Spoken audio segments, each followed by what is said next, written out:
guys, it's Paige Royal of Pure Vita Performance, your cycling, nutrition, and mindset guru and coach to the Pure Vita Mavericks. And I am coming to you to talk about bikes today. So I have had a lot of questions rolling in from some lovely ladies. And a lot of them have been about, what kind of bike do I get? I'm going to get a new bike, but I don't know what to get. Then I've had some more specific questions about drivetrains. I've had some other questions about what do I actually get for the money that I'm spending on a bike.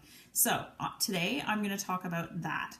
I'm going to talk about what exactly are you getting for the money that you're spending. So there's two components to that. The first one is the brand, and the second one is the actual components or the drivetrain. And so with regards to the first one, with the brand, it just depends on what you're getting. So you have your mainstream brands, which is things like Trek and Cannondale, Felt, Giant, Specialized, those Norco, all of those brands are pretty mainstream brands. Then you have your boutique brands, and those ones are generally more expensive, the boutique brands. When you get into the mainstream, each of those mainstream brands is going to bring something different to the table. So they're going to have some sort of feature on their different bikes, and it could be patented. So I can speak to Trek because I've been riding a Trek for the last 4 years. And so what they have done is made these ISO-speed decouplers, and it's basically giving you a little bit of suspension on your bike, so it really smooths out the ride. So a perfect example was I also have a Le Mans Versailles. That was my first road bike, and I've ridden the same road on both bikes, and it's actually a really rough road, and it is apples and oranges. It smooths out the ride so much. So basically those brands are bringing a different feature to the table, and then just some of the brands are just more expensive than others. It's just the way it is. Then the second component is the components. And so this has to do with your drivetrain. So your drivetrain consists of your rear derailleur, then there's cogs, and each cog makes up the cassette. Then there's your chain that goes around. There's your front derailleur, and then your chain rings at the front, which are the bigger ones, and then also the crank and the shifters. So the shifters that help you shift gears up at the front, like at the top of the bike, by your hands.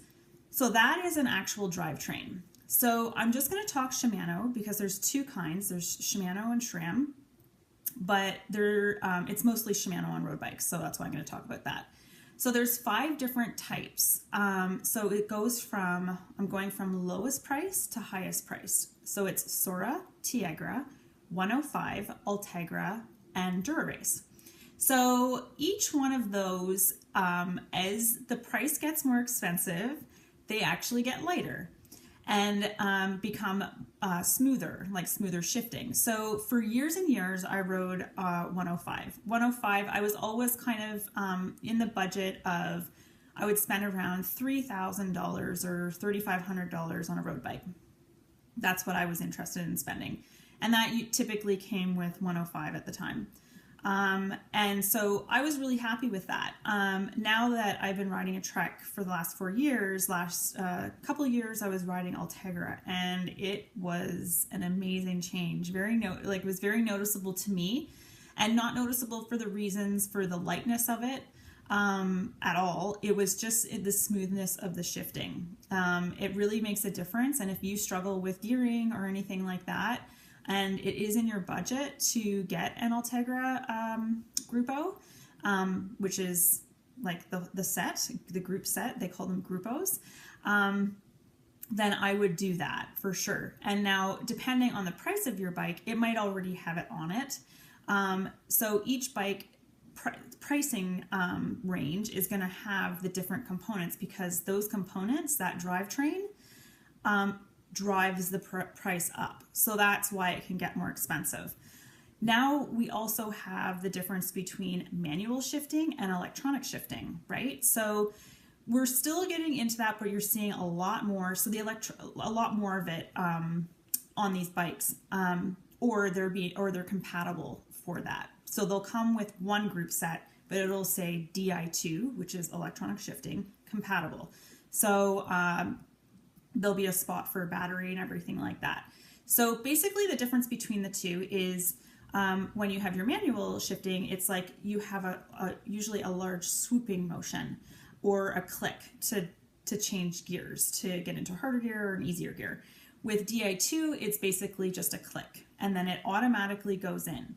So the benefits to having electronic shifting, and you can imagine that electronic shifting is a lot more expensive to have on your bike, but the benefits to having it is that once it's actually set up on your bike, you don't have to change anything. You don't have to mess around, getting it tuned and all that kind of stuff, because it just does it automatically. The only thing that you have to remember, like I just mentioned before, is that you have to make sure that the battery's charged, because it can leave you stranded, but you don't have to charge that very often at all. So it has a long life on it. So those are the two main components of why a bike is priced the way it is. So number one is the brand. So some brands are more expensive than others, and then each brand has its own specific features, which help with that, right? And then within each brand, you have different kinds of bikes that have different features, right?